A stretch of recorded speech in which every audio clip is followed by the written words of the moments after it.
Quem está com Bíblia aí, abre ela comigo lá no livro de Atos, capítulo 1, versículo 15. Atos, capítulo 1, versículo 15. Nós vamos até o 26 e encerramos hoje o capítulo 1, né? O primeiro capítulo do livro de Atos. Nós estamos numa leitura do livro de Atos, num estudo do livro de Atos. Então vale a pena você conferir com a gente. Vale a pena você ler e reler esse texto durante a semana. Na outra já estaremos lá no capítulo 2, então vale a pena durante essa semana você dar uma lidinha no capítulo 2, para você já vir um pouquinho mais preparado para aquilo que Deus tem nos direcionado e tem nos falado. Então, se você abriu o seu texto aí, lê comigo aí. Naqueles dias, levantando-se Pedro no meio dos discípulos, sendo o número de pessoas ali reunidas cerca de 120, disse: homens e irmãos, era necessário que se cumprisse a Escritura, que o Espírito Santo predisse pela boca de Davi acerca de Judas, que foi o guia daqueles que levaram a Jesus, porque ele foi contado conosco e obteve parte nesse ministério. Ora, este homem comprou um campo com a recompensa da iniquidade, e caindo de cabeça para baixo, ele estourou, dividindo-se ao meio, e todas as suas entranhas jorraram para fora.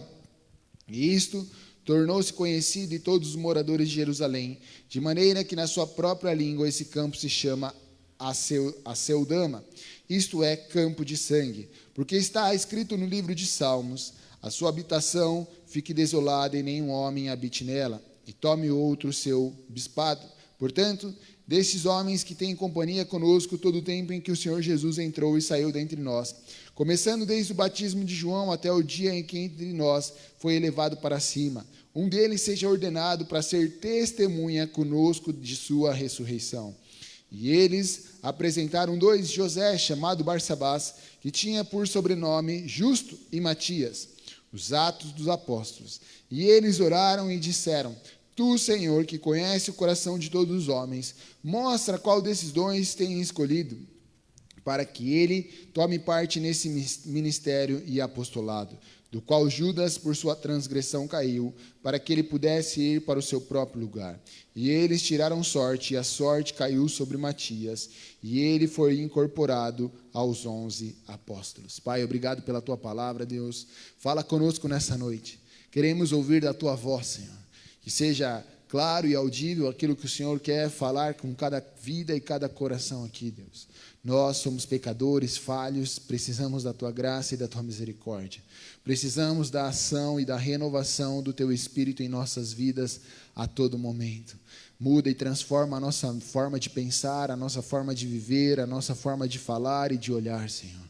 Nós necessitamos, Senhor, da tua graça em nossas vidas.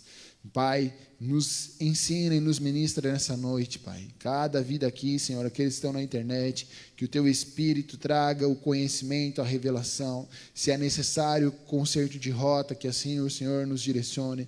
Se é necessário, Pai, uma nova instrução, uma nova direção, que assim o Senhor nos impulsione, Pai, no nome de Jesus, Pai. Mas que possamos sair daqui, Senhor, edificados pela verdade. A verdade que é Cristo, a verdade que é a Tua palavra. Assim nós oramos e Te agradecemos, no nome de Jesus, Senhor. Amém. Você crê nisso? Pode dar uma salva de palmas a Jesus?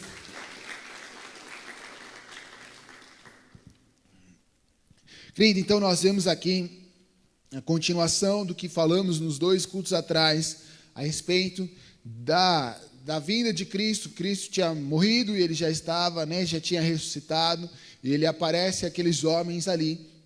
Acredita-se que aqui era cerca de 40, já uns 45, 40 e poucos dias da aparição de Cristo. No primeiros versículos, se você retomar, você vai ver que é o momento em que Cristo é levado aos céus. E ali Cristo deixa uma mensagem muito clara aos discípulos: eis que recebereis poder para serem minhas testemunhas em Samaria, Judéia e os confins da terra. Ali é a mensagem da qual Cristo deixa. Então aqueles homens vão até um lugar, um cenáculo, uma parte superior de uma casa, é o que se acredita, e ali eles estavam reunidos. O texto vai nos confirmar que eles estavam em cerca de 120 pessoas, orando e esperando então essa descida do Espírito Santo, que aquilo seria o direcionamento do qual eles precisavam para representar Cristo e levar o reino de Deus às demais pessoas. Nós vemos aqui então a continuação dessa história, aonde eles estão reunidos e Pedro assume o papel de líder daquele grupo. O importante é entender que Pedro, meu querido, ele se levanta ali como alguém da própria parte do Senhor. Deus, então, levanta Pedro para ser o líder daquele momento do grupo. E Pedro vem e começa a falar a respeito da vida de Judas. Judas, você conhece a história, ele traiu Jesus, ele entregou Jesus. E Pedro vem dizer, ei, era importante e vem se cumprir as profecias, vem se cumprir, então, aquilo que já estava destinado através de Judas. Ele vai relatar e vai falar sobre Salmos, ele vai falar sobre Davi, a respeito da vida de Judas. Judas, então, meu querido, ele era e cumpria um papel necessário para que Cristo, então, pudesse cumprir o seu plano de redenção e remissão, para que Cristo pudesse ser entregue, morrer e ressuscitar, né, e ali trazer, né, a nova esperança, a nova vida, a nova aliança, a mudança de nossas vidas, a transformação do mundo e da história a partir daquele momento. E conforme a gente vai seguindo ali, a gente vai ver que Judas fazia parte, então, dos 12, aqueles homens que estavam ali diretamente chamados por Cristo com uma missão. Qual era a missão, então, segundo e seguindo fielmente esse texto? A missão ali daqueles homens era ser testemunha da morte e da ressurreição de Cristo, amém? Essa era a principal função de um apóstolo, então, que foi separado por Deus para seguir. E estavam faltando no caso, pela saída de Judas, faltava Para quê? Para que se cumprisse ali a profecia de Pentecostes, para que essa figura do 12 tinha uma representação das 12 tribos de Israel, representando então ali de fato, né, essa figura do Antigo Testamento. O Antigo Testamento, ele sempre vai ser uma sombra, ele sempre vai mostrar e nos direcionar para aquilo que viria a acontecer no Novo Testamento. E no Novo Testamento você vai ver muitas coisas correlacionadas e trazendo figuras do Antigo Testamento. Mas o fato é que, então, sem Judas, eles precisavam agora escolher ou eleger alguém para que pudesse estar junto com eles. Um novo apóstolo. Querido, nós falamos na última aula do discipulado um pouquinho sobre apóstolo. O apóstolo, ele é um dom de Deus. Quando você pega as listas de dons, está lá, o apostolado, né, ser um apóstolo é um dom. E nós vamos falar um pouquinho mais sobre isso nas próximas aulas. Então, vale a pena, meu querido, você conferir essas aulas e entender o que, de fato, esse termo representa. Hoje, nós vamos ficar aqui nesse momento, baseado no que o texto está dizendo, e é isso que a palavra diz, a respeito de um apóstolo ser um testemunha da morte e da ressurreição de Cristo. É por isso que nós entendemos aqui, e baseado nesse texto e em alguns outros textos, que esses apóstolos tinham esse papel. E é por isso que Pedro vai dizer, então é necessário que a gente pegue alguém que esteja desde os primeiros dias de Jesus, que tenha visto Jesus sendo batizado por João Batista, você lembra dessa história, e que esteja conosco, que tenha visto Cristo morrer, ressuscitar e ser elevado aos céus.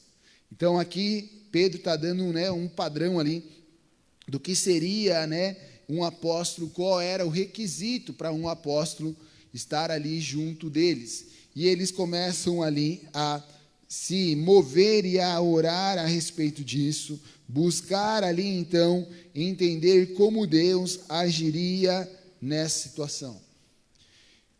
E quando a gente olha para esse texto, meu querido, e a gente lê ele de uma forma muito rápida e sem talvez meditar em alguns pontos, eu pretendo ser bem breve hoje aqui, nós deixamos alguns detalhes despercebidos ou lemos e não compreendemos, né? Não temos a plena convicção daquilo que Deus está dizendo. Mas, meu querido, quando a gente vai para esse texto e a gente vai ali para o finalzinho dele, coloca aí para mim, Xandi, fazendo favor, quando o texto vai dizer que eles lançaram sorte para ver quem seria então esse novo apóstolo. Eles fazem uma consulta e aí 2 nomes surgem, José e o nome de Matias. Então, o texto vai dizer que eles lançando-lhe sorte, a sorte caiu sobre Matias. Puxa, pastor, era essa a resposta que eu precisava. Eu estava a fim de fazer um joguinho na Bet. Não, meu querido, não é esse tipo de sorte. Não é a mega da virada. Não é esse tipo de sorte que a Bíblia está falando, amém? Amém? Ixi, teve gente que ficou triste aí. Amém ou não? Não é esse tipo de sorte. Na cultura judaica, eles tinham um costume, como eles não tinham o Espírito Santo, né? O Espírito Santo vai vir em Pentecostes, ali no Pentecostes, no próximo capítulo, nós vamos falar sobre isso. Muito importante você estar aqui nesse culto também para entender sobre isso, mas eles não tinham o Espírito Santo. No Antigo Testamento, Deus falava através do quê? De anjos, figuras de anjos que apareciam aos homens. Você vai ver isso com Abraão, você vai ver em alguns momentos com outros personagens. E depois ele levanta os profetas para falarem. Também haviam os sacerdotes, que também era uma forma de Deus falar com o povo. Mas, em vários momentos, eles tinham que tomar uma decisão.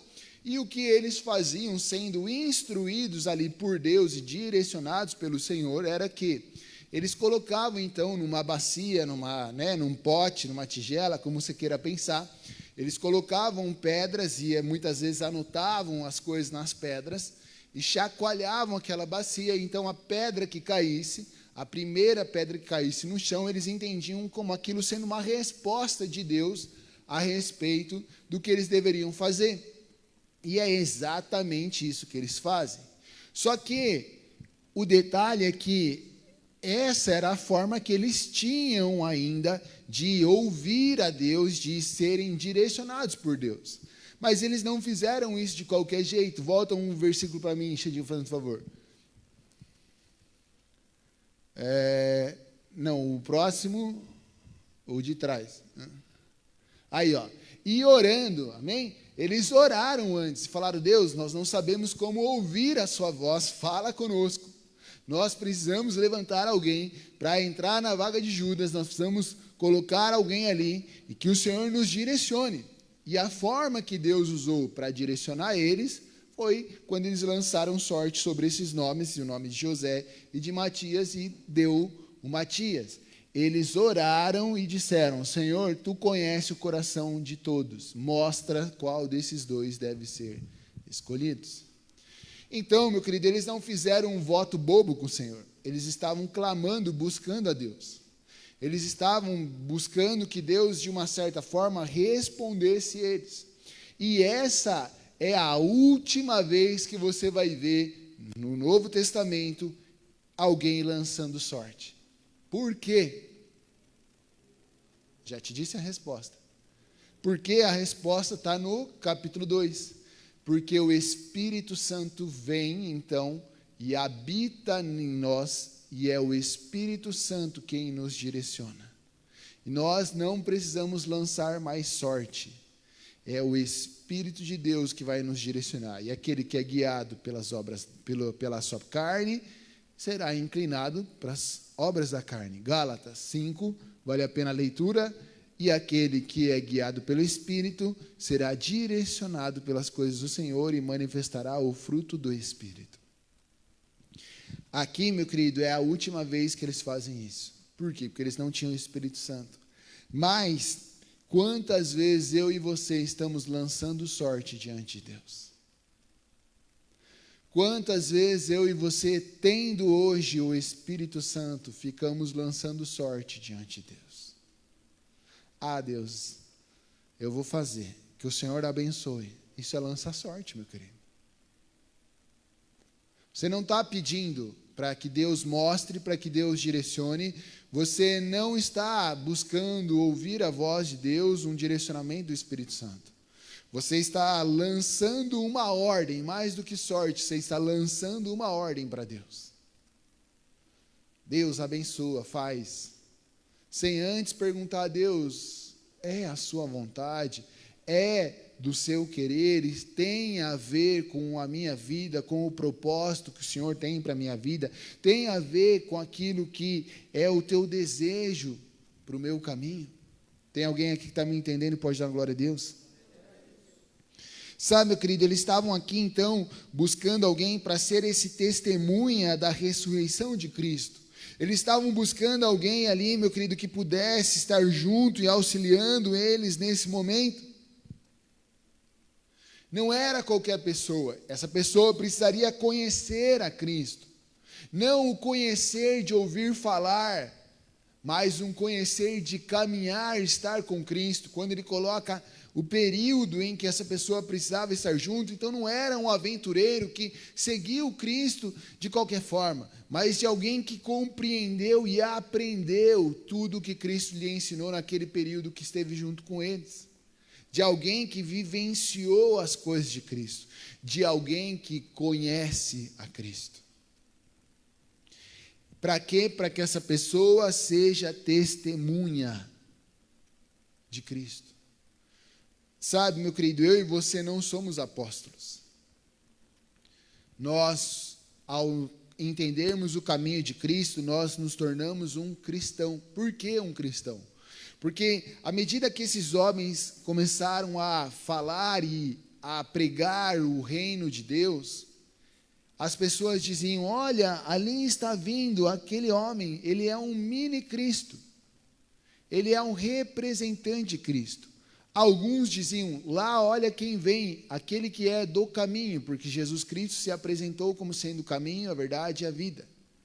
Então as pessoas sempre rotularam, isso é normal, meu querido, vai ser sempre rótulo sobre pessoas, por identificação, eles diziam: olha ali, ó, o do caminho está chegando, ó, o mini Cristo está chegando. E aí, por um consenso, talvez, por um momento, eles começaram então a se referir como um cristão.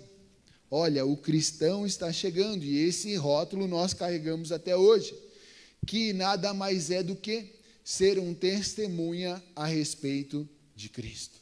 Isso é ser um cristão, ser um testemunha sobre a morte e a ressurreição de Cristo. E eu e você, meu querido, para que sejamos esses testemunhas, nós precisamos então conhecer a Cristo. Nós precisamos aprender e colocar em prática aquilo que Cristo nos ensina. Então é importantíssimo demais você conhecer a palavra do Senhor. Porque a gente tem visto um cristianismo tão deturpado em nossos dias? Porque as pessoas têm se esquecido do qual é o seu referencial, Cristo. E têm se esquecido de conhecer de Cristo. E você vai conhecer a Cristo lendo e entendendo a palavra do Senhor, estudando a palavra do Senhor, amém?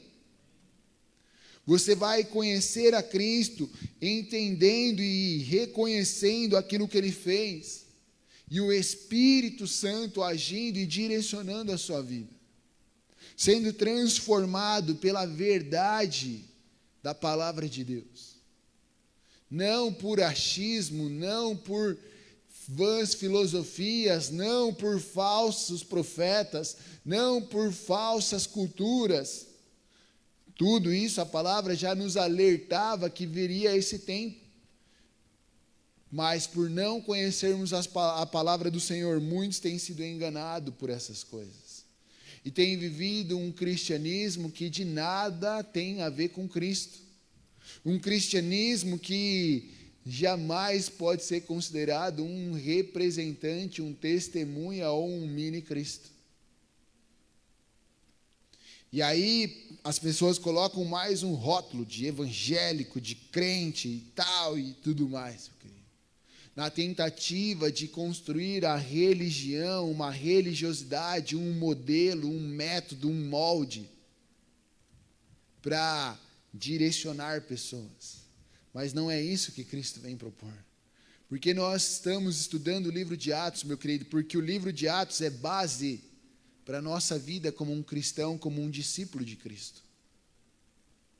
É aqui que a gente vai ver qual é o direcionamento e como aqueles homens que estavam com Cristo se moveram. para que não sejamos enganados por outras coisas que foram sendo colocadas diante da palavra e colocadas acima como uma cultura que não tem nada a ver com a cultura do reino de Deus. Então, o que o texto vai dizer? Ei, nós precisamos de mais um testemunha, nós precisamos de mais alguém que se levante como esse testemunha fiel, que viu e que conheceu Cristo em cada etapa, em cada momento, que participou de todos os momentos com Cristo, que viu a obra sendo realizada, que ouviu os ensinamentos de Cristo. Em outras palavras, meu querido, esse texto também se encaixa para nós, no sentido de que eu e você somos escolhidos para sermos testemunhas de Cristo. Mas para que sejamos esses testemunhas, nós precisamos ter andado e conhecido Cristo. Nós precisamos ter aprendido com Cristo. Uma das qualidades, meu querido, era de um apóstolo ali, né? Era ter acompanhado Cristo. Será que eu e você vivemos dia após dia com Jesus? Será que a minha e a sua vida está fundamentada nesse relacionamento com Cristo? Porque Cristo não veio estabelecer uma igreja, uma religião. Quando Cristo vai e fala para esses homens serem testemunhas, Ele não está dizendo assim, vão lá e implementem uma igreja, não, vão lá e implementem uma nova religião, vão lá e... Não, Ele estava dizendo, sejam testemunhas daquilo que vocês viram, daquilo que vocês ouviram, daquilo que vocês aprenderam, através da manifestação do reino de Deus na terra. E é exatamente isso que nós somos chamados, meu querido, a sermos testemunhas da morte e da ressurreição de Cristo. Por quê? Porque vivemos com Cristo. Esse mesmo Cristo que morreu, ressuscitou e vive hoje. E está em nós através do Espírito Santo.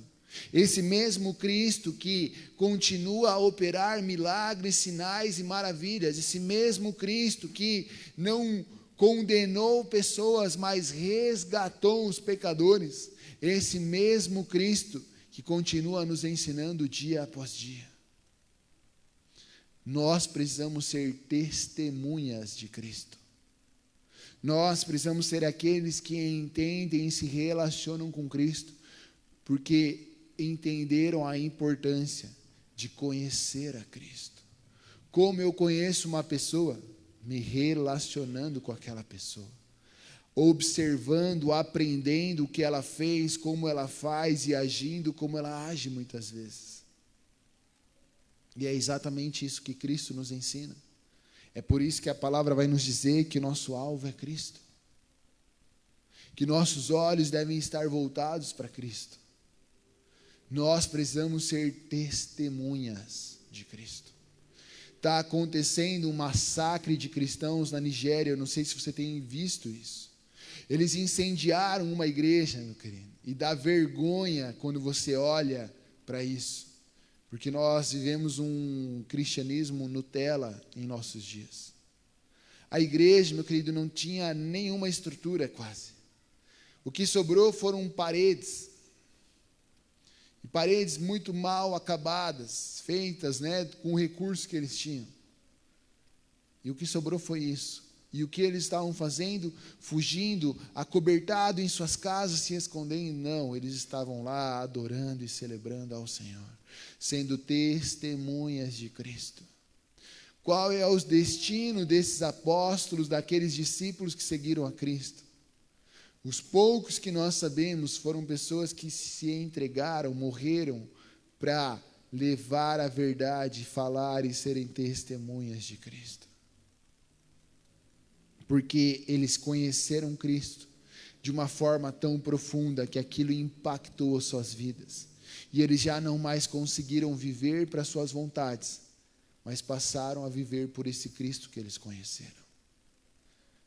Sabe, quando nós nos reunimos como igreja, como nós fazemos as coisas, é para isso, meu querido, para que nós possamos conhecer a Cristo, para que essa verdade seja tão real em nossas vidas que mude a nossa forma de viver.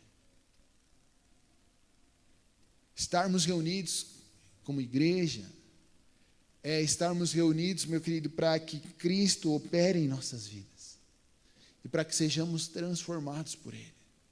Cada um daqueles homens foram completamente mudados. Cada um daqueles homens tiveram que renunciar à sua vida para seguir a Cristo.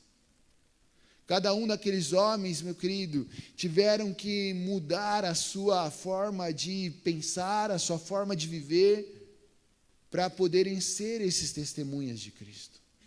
E é por isso que Pedro vai dizer: ei, Senhor, você conhece o coração deles. Mostra quem é. Porque o coração, então, o lugar das fontes, os desejos, isso que o coração representa, era um coração que estava desejoso por Cristo e disposto a se entregar por completo por Cristo. Hoje eu e você, meu querido, somos testemunhas. Será que se Pedro estivesse aqui e fizesse uma oração nessa noite, colocasse o nome de cada um de nós numa panela aqui, numa tigela, e fizesse essa oração dizendo assim: o Senhor conhece o coração de cada um que está aqui, separa os teus testemunhas. Será que eu e você teríamos sido separados? Será que eu e você teríamos sido separados? Será que o meu e o seu coração estão tão desejosos, tão apaixonados para levar o reino de Cristo, o nome de Cristo? Como nós vivemos um evangelho deturpado muitas vezes, meu querido, as pessoas estão buscando em Cristo soluções de seus problemas. As pessoas estão buscando nas igrejas o consolo, o desejo do seu coração. Mas, meu querido, você não vem para a igreja para buscar os desejos do seu coração. Esse não é o principal motivo. Você tem que vir na igreja para buscar os desejos do coração de Deus para a sua vida. E há uma grande diferença nisso. Você tem que vir e buscar a Deus não para que Ele cumpra o que você quer, mas sim para que você seja uma testemunha fiel de quem Ele é. E para isso você precisa conhecê-lo. Para isso você precisa ter um relacionamento com Cristo. Através de uma vida de leitura da palavra, através de uma vida de oração, através de uma vida de comunhão com seus irmãos, através de uma vida de doação pelo próximo, através de uma vida de adoração a Deus. Eu quero chegar e eu quero ser satisfeito. Isso você vai ser satisfeito num restaurante, meu querido. Na igreja você vai ser confrontado, você vai ser transformado pela verdade da palavra de Cristo. Essa é a realidade. É isso, meu querido, que esses homens estavam fazendo. Imagina só, meu querido, que constrangedor foi para José então. Eles não saíram do lugar. Eles não fizeram nada diferente. Eles levantaram em oração, imagine 120 pessoas ali reunidas. Pedro levanta e fala: ei Deus, quem é aquele que tem o coração contigo? Separa esse.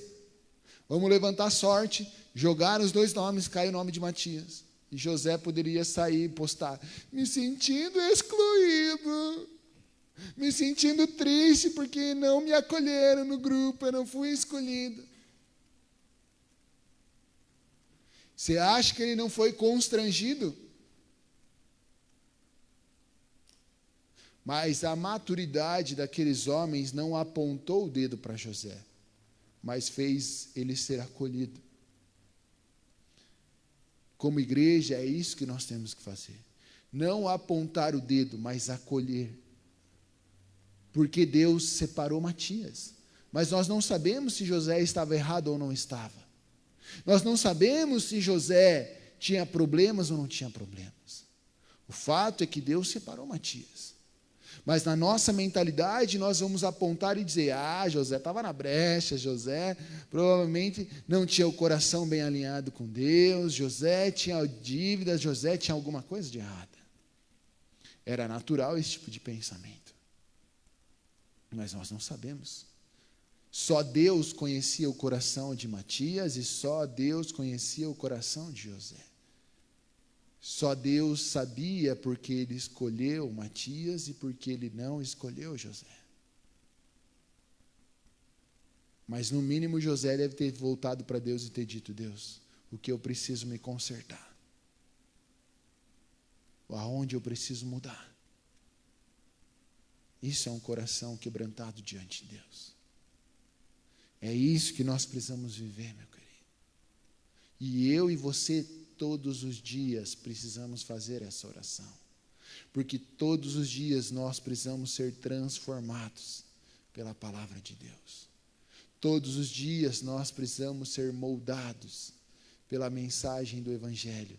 Todos os dias eu e você precisamos ser transformados pelo Espírito Santo que habita em nós, trazendo a realidade, a revelação de Cristo em nossas vidas. José, meu querido, nós não sabemos o que acontece com ele. Nós nem sabemos o que vai acontecer com Matias, porque a Bíblia não relata muito mais informações sobre isso. Mas ali eles foram separados. Ali eles tiveram a oportunidade de ser separados por Deus. E é Deus quem faz, e é Deus quem separa, meu querido.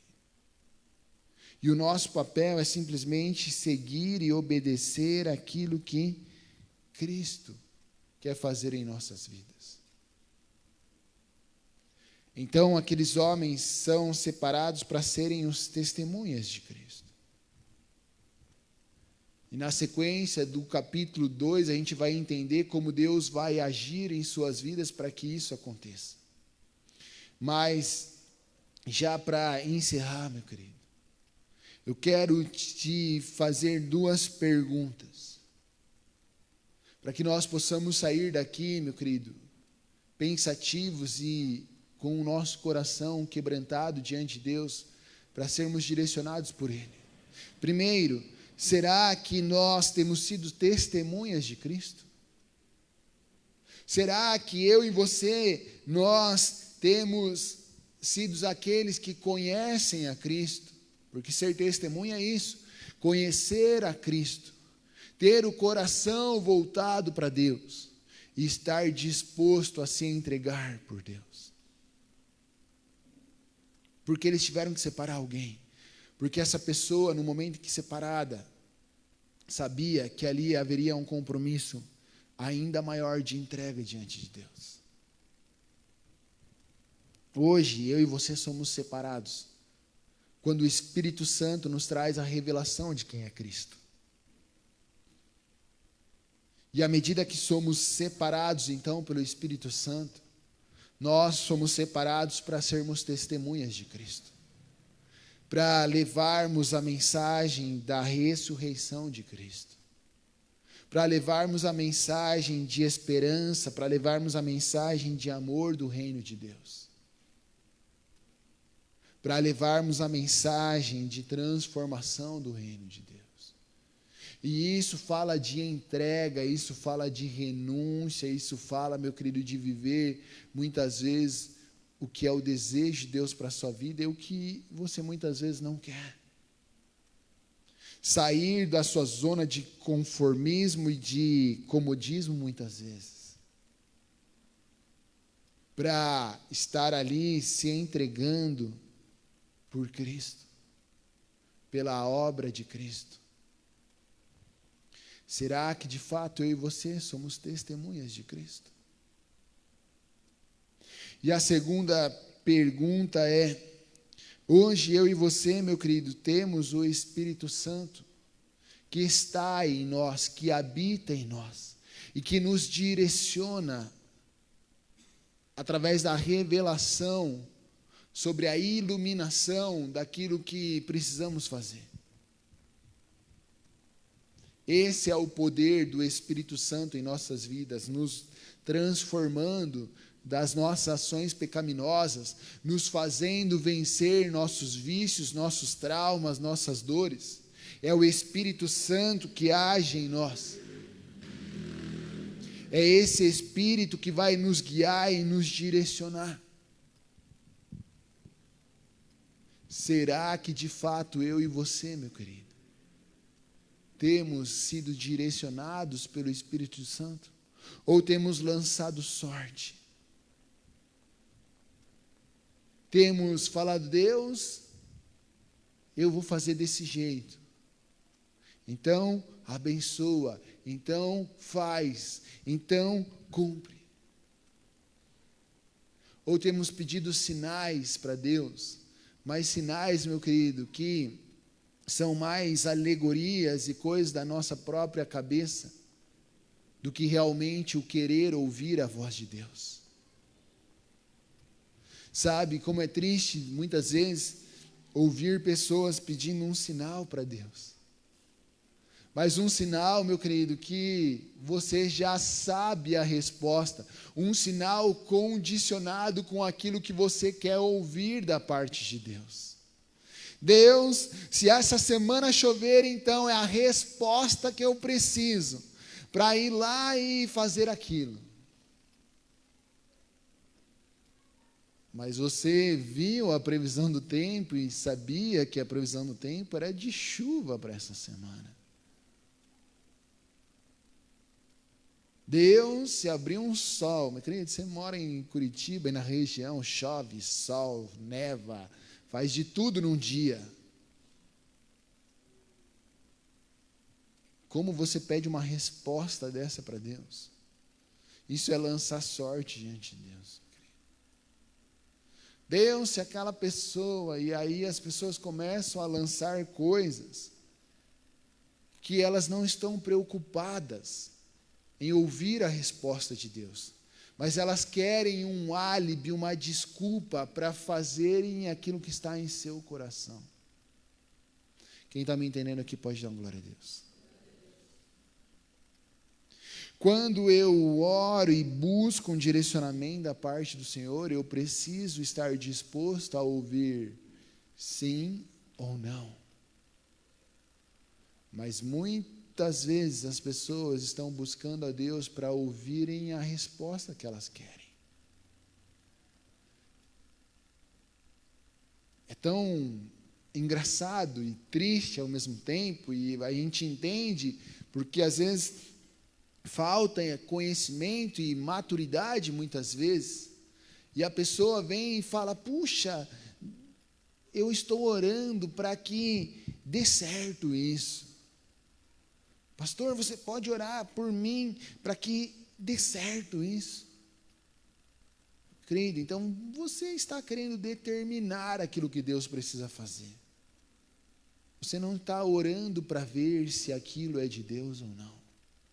Você não está orando, então, para ter uma resposta de Deus a respeito do que você deve fazer.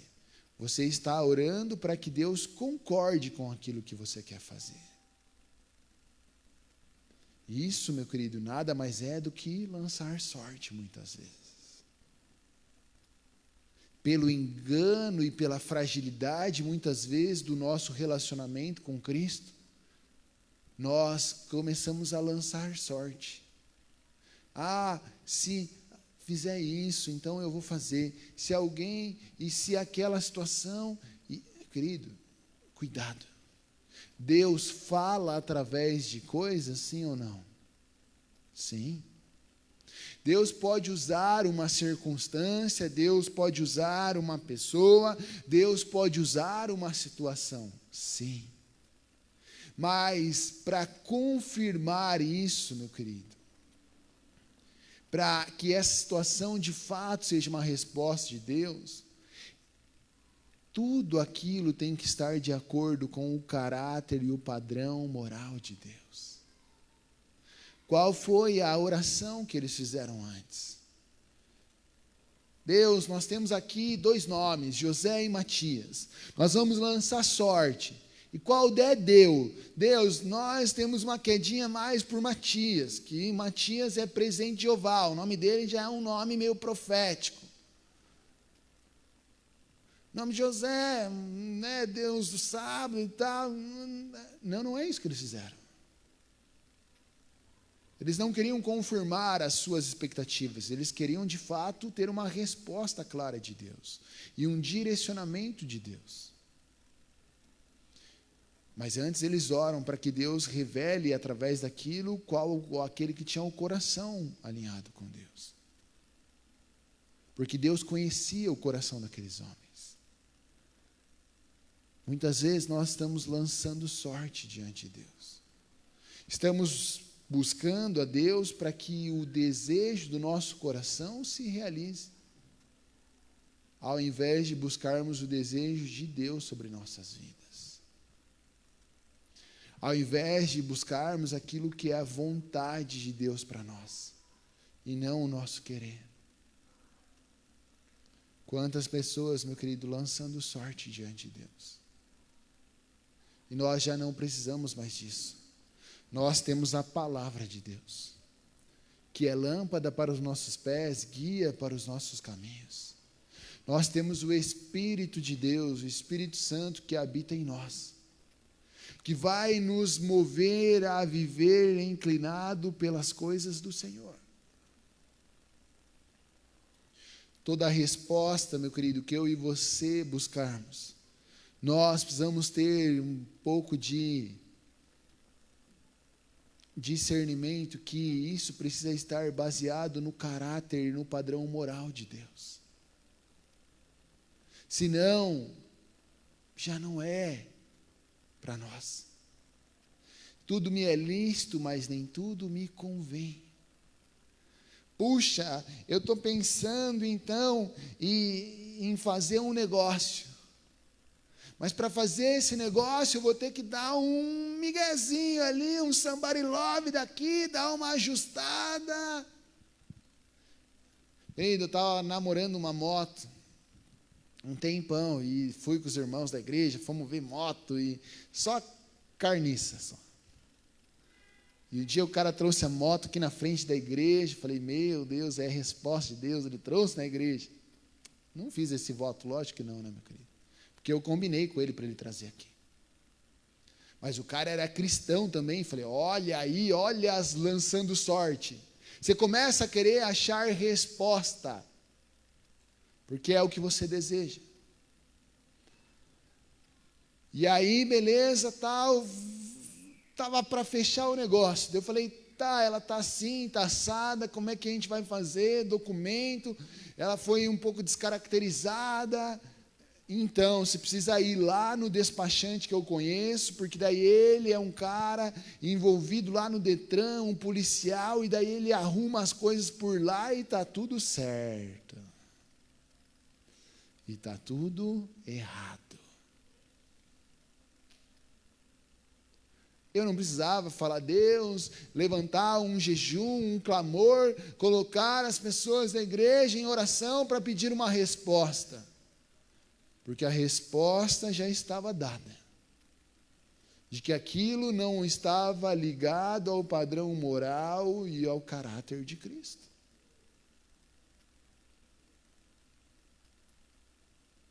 Mas muitas vezes a gente quer lançar sorte. Puxa, mas e se der? Ai, mas, querido, as maiores respostas nossas nós vamos ter quando nós submetermos aquilo que nós estamos buscando ao padrão moral de Deus e ao caráter de Deus. Outra, se está dentro do padrão e do caráter de Deus, o que aquilo tem a ver com o propósito de glorificar e exaltar Deus na sua vida? O quanto o nome de Deus vai ser exaltado e glorificado com aquilo. Com o caminho que você seguir. O quanto aquilo vai agregar e edificar a sua vida, o quanto de Cristo aquilo vai ser gerado em você. Porque uma das maiores dúvidas das pessoas é como eu ouço a Deus. Lembra, o Espírito Santo está em você. E ele vai falar pela sua consciência, e todo mundo sabe o que é certo e errado. Quando você conhece o padrão moral de Deus, o padrão moral e o caráter de Cristo, o caráter de Deus, meu querido, a sua consciência vai te apontar e dizer, isso não bate. E é ali a maior revelação e a maior resposta que você precisava ouvir. E não precisa, meu querido, ser um culto místico, não precisa alguém vir e colocar a mão na sua cabeça, alguém dizer, eis que te digo. Porque o Espírito já disse para você o que precisava ser feito. Só que talvez está querendo lançar sorte. Deus, e se mais alguém falar comigo? E se eu tiver uma resposta? E aí vai, meu querido. Eu poderia ficar a noite inteira te contando testemunhos de quantas vezes eu tentei lançar sorte diante de Deus. E todas as vezes a resposta já tinha sido dada. Quando eu ia para o padrão moral, quando eu ia para o caráter de Cristo, quando eu ia para a palavra de Deus, quando eu ia entender o propósito que Cristo tinha na minha vida.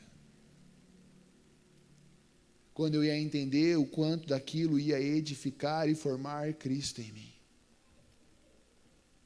Com essas duas perguntas, meu querido, eu encerro esse culto.